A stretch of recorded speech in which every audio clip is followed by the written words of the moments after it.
Bonjour, bienvenue à vous dans cette nouvelle vidéo pour la chaîne Finance by Amanda.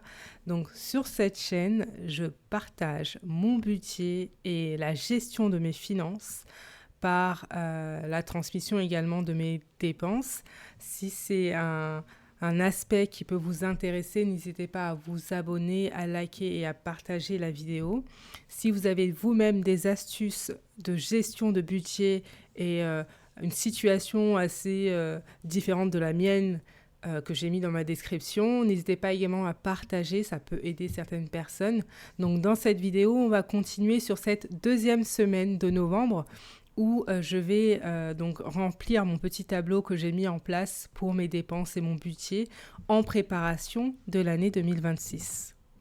Bonjour, bienvenue dans cette nouvelle vidéo où je continue à partager mon budget et mes dépenses en préparation de l'objectif 2026 qui sera partagé par la suite.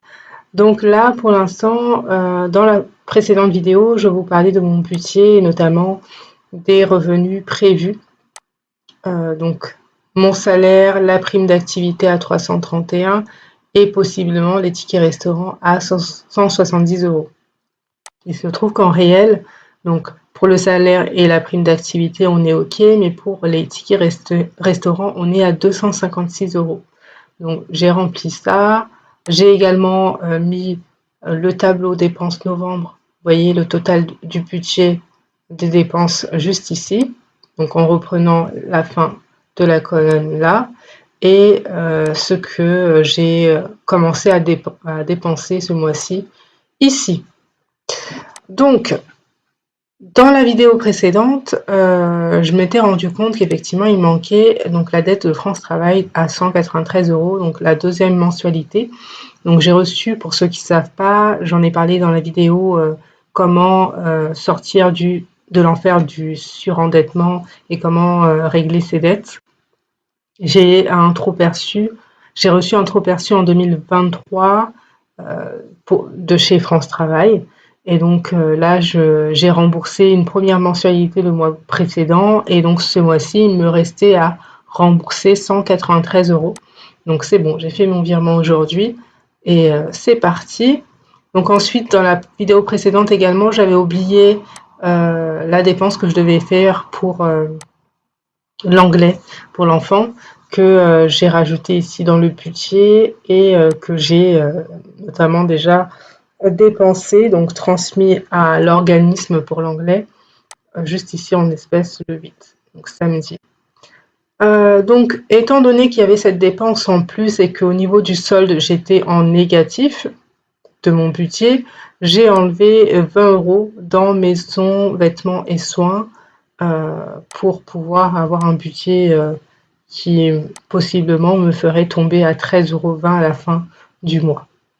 Donc, voilà pour ces informations complémentaires. Pour l'instant, j'attends encore le prélèvement de la téléphonie, donc les abonnements, Netflix, etc.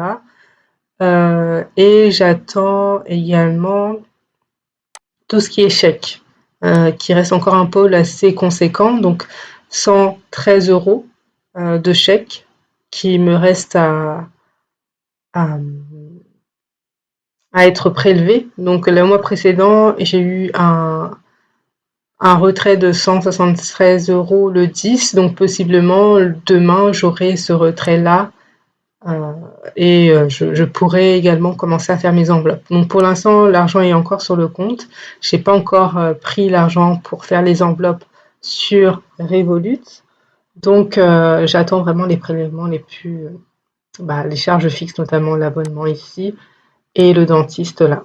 Donc non seulement c'est une prévention, je pars du principe que je préfère d'abord régler ce qui doit être réglé de toute façon avant de mettre dans mes enveloppes qui sont quand même nécessaires pour moi, mais c'est également un appui psychologique parce que je me dis que bon, on sera le 10, le 11, le 12 du mois et j'aurai toujours quelque chose en fait sur le compte en banque. Et pour moi, c'est assez important d'un point de vue psychologique de voir que j'ai quand même encore une somme sur le compte en banque et j'ai pas envie d'avoir ce geste qui fait que je ponctionne dans mes épargnes. J'ai pas envie de prendre dans mes épargnes. Donc, je préfère y aller doucement et attendre que les sommes passent. Là où les épargnes, là, en premier lieu, ça part directement. Il n'y a pas de problème. Et pour les enveloppes, c'est vrai que j'ai encore cette crainte et j'ai pas envie d'aller y piocher, sachant que ces enveloppes partent chez Revolut et que je disais dans les vidéos précédentes que c'est difficile pour moi de gérer correctement Revolut parce que pour moi, c'était un peu un compte où je faisais un peu n'importe quoi. Et donc, cette fois-ci, excusez-moi pour le micro, cette fois-ci, j'ai envie de gérer correctement en préparant 2026 parce que j'ai des objectifs un peu plus conséquents. Et pour ce faire, j'attends un peu plus pour être sûr des dépenses que je suis en train de faire. Notamment parce que, on l'a vu ce mois-ci, j'ai oublié cette dépense et j'ai également oublié la dette à un moment donné. Je me suis souvenu au moment où j'ai tourné la vidéo. Donc voilà, je vais quand même regarder par catégorie. J'ai envie de voir les épargnes et les enveloppes, combien ça fait. Parce qu'au final, les épargnes, c'est la même chose que les enveloppes, c'est la même chose que les épargnes. Et j'ai envie d'évaluer combien est-ce que je mets en fait dans mes épargnes par mois. Donc là, je suis à 780. Si j'arrive à le faire vraiment jusqu'au bout, je suis à 780 sans compter l'investissement à 50 et le PA à 50 que je veux rajouter. Donc je suis vraiment contente de ce que j'arrive à faire là-dessus. Il faut vraiment que j'arrive à les mettre. Encore l'épargne, là, tout court, ça marche. L'investissement, ça marche, donc je suis à 650, ça c'est sûr. Maintenant, le PEA, il faut que j'arrive à le faire aussi de façon manuelle. Pour l'instant, c'est pas le cas. Et les enveloppes également, c'est quelque chose que il faut que je puisse le faire également.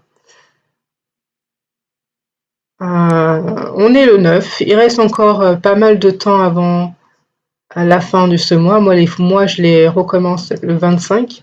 Donc cette semaine, on va voir le jour férié mardi.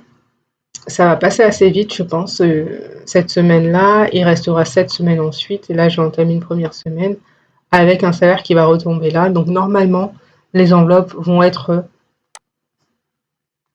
opérationnelles. Je vais pouvoir les remplir. Voilà. Donc je suis assez contente. C'est pas encore fait. C'est pas encore fait, mais ça promet d'être assez intéressant pour préparer 2026.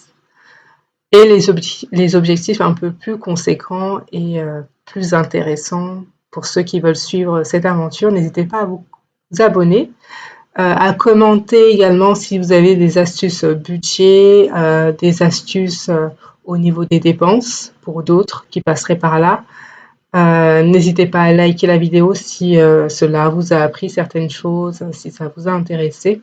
Et on se retrouve bientôt pour une nouvelle vidéo. À bientôt.